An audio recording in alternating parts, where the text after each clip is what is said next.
Hi, Ryan Jones here. Thank you for watching. Now this is the part 1 of Für Elise by Beethoven. Now I've got this tutorial broken up into several different parts so that it's easier for you to follow along and learn. So I'm going to play part 1 for you, normal speed. It's really the main character of the song, what I'm sure you would recognize the song by. And as I play it, for those of you that know how to read sheets, I'm going to go ahead and put up the sheet music for you for this section so you'll see what I'm playing, and occasionally throughout the tutorial I'll put the sheet music up as well so you can see where we're going. If you don't know how to read sheets, that's perfectly okay because I'm going to visually teach you how to play Für Elise. But part 1, what you're going to learn in this video, will sound like this.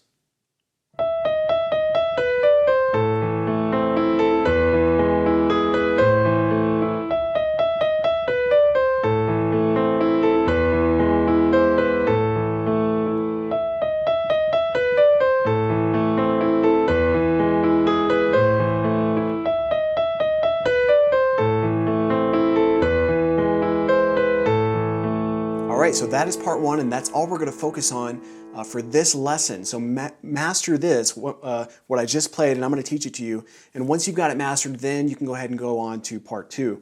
So what we're going to do is come up here with our right hand, and if we number our fingers, remember our thumb is 1, index finger is 2, middle finger 3, ring finger 4, and our pinky is number 5. We're going to start with our number 5 finger, our pinky on E, and we're going to rotate it between our number 4 finger, which will be on D sharp. Just like that, okay? And then what we're going to play is our index finger, ring finger on 4, middle finger 3, and then our thumb. So B, D, C, A, just like that. So from the beginning. Now as our right hand thumb plays this A, that's when the left hand is going to play its little arpeggio. An arpeggio is just simply a series of notes within a chord just being broken up.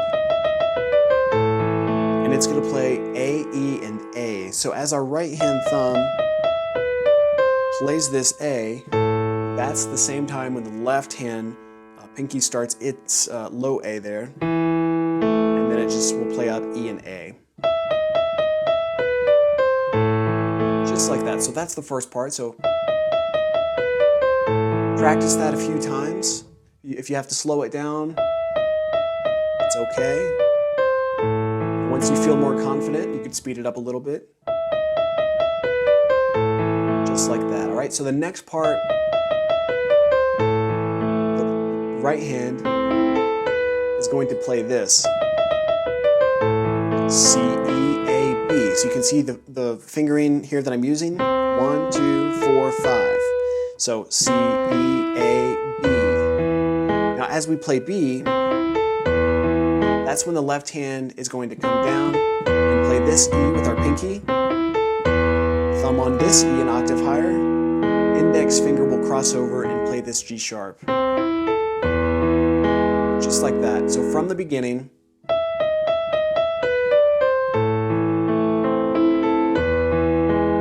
So that's what we've done so far. Now one thing I want to point out, as you start, there's no sustain pedal down. So if you have a pedal on your keyboard or piano, you don't need to hold it down. And of course the sustain pedal is going to hold out the note for you. You don't need to do it until, if you want to, right here. So you can hear the notes even though, after I played them, it's going to sustain it out for you. Right here, you would lift the sustain pedal because we're on a new chord. So from the beginning, now the next part, our right hand is going to play E, G sharp, B, C. And you can see the fingering that I'm using here. 1, 2, 4, 5. Now sometimes, if I'm not thinking about it, I'll play 1, 2, 3, 4. And you can see that leaves my pinky up here. The reason I do that sometimes, because we're about to get into, it's going to restart, so my pinky's ready there, but most of the time I will play it like this, and then I'll stretch out my pinky when it's time to play again. But let's go ahead and move back to the beginning, see where we are. This is what we just did. Now as our pinky plays this C, then our our left hand is simply going to come back up to the A, E, and A that it already played. So all the left hand played so far was A, E, E, G sharp, and then now back to A, E, and A. So from the beginning again.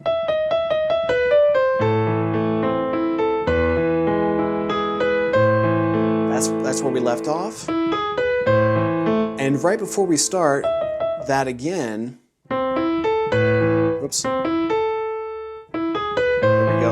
Our right hand thumb is going to tap this E before starting back here.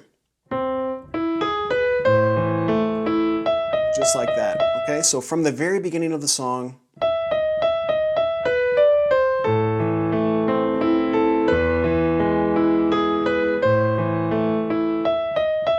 we start it over. But right here is where we're going to change up and we're going to play E, C, B, A.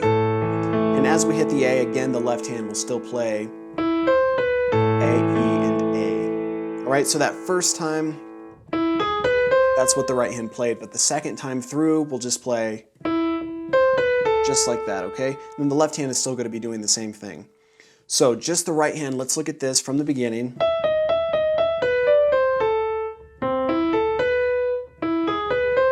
Second time.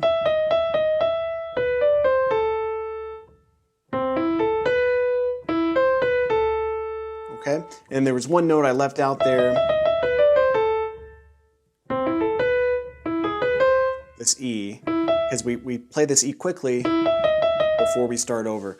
Okay, so that's really all you need to know for this part one, but I'm going to go ahead and play it for you again all the way through from beginning to end, because once you play that first little part, the second little part, then what happens is you actually repeat it all once more.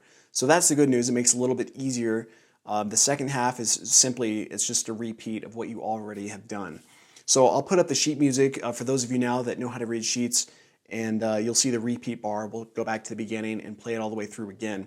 So this will conclude this lesson. It's just going to take some practice. This is part one, and what I'll do, I'll slow it down. Let's play it slowly together, and that way you can practice this part. And so at a slow pace, this is part one.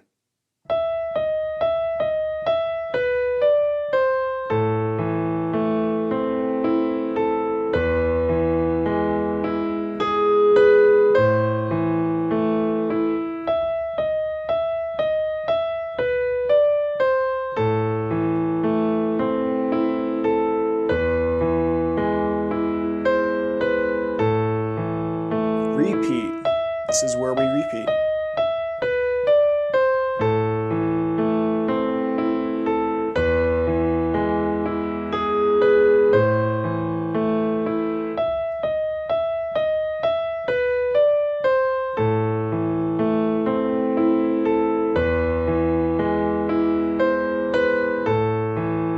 So that finishes part one, all right, and that was at a slow pace. So what I'll do, I'll play it one more time. This time will be closer to normal tempo, and then that will conclude the lesson for part one. And then once you have mastered it, you've practiced it, then you can go ahead and move on to the Für Elise tutorial part two.